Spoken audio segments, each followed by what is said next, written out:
And still breaking tonight, the Mobile City Council giving the green light to Amtrak, but don't start looking for trains to come down the track just yet. Yeah, a number of important provisions have to be met before the service between Mobile and New Orleans becomes a reality. Our Steve Alexander is working this story, standing by live in the newsroom. So Steve, Brickley Aeroplex could have an important role to play with this new service. Yeah, this is one thing that's been talked about, a proposal to build a train station at Brickley.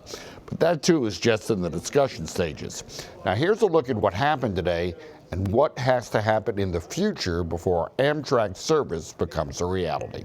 First, Mayor Sandy Simpson announced that he supported authorizing a letter of support for the Southern Railroad Commission's federal grant application to restore passenger rail service. But there were contingencies. The city's financial commitment is limited to no more than just over $3 million over 3 years. A study is needed to assess the impact on freight activity and that it can be mitigated. A study on the impact on the port, and no commitment to fund rail line improvements that may be needed when passenger service and freight trains coexist. Several people spoke for the service, but there were also concerns.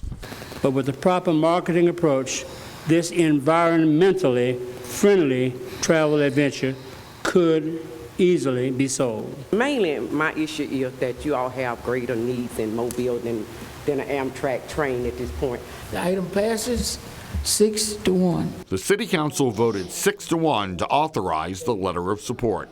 So the Railroad Commission will apply for the grant, but there are still hurdles to clear. We have to worry about getting the infrastructure money necessary for this to happen. We have to see what the results of the latest study on infrastructure improvements say.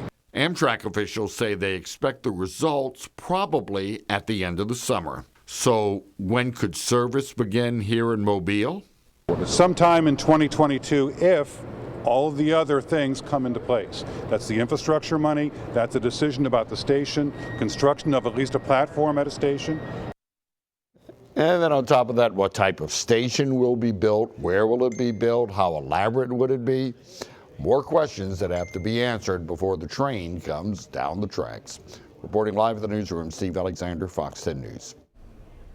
Well, according to Forbes, Amtrak travels to more than 500 destinations across 46 states along 30 different train routes. Taking a look at some of those popular ones, including a daily service from New York to Montreal, a trip to San Francisco from Chicago. Along the West Coast, you've got hundreds of people choosing to cruise from LA to Seattle or LA from New Orleans.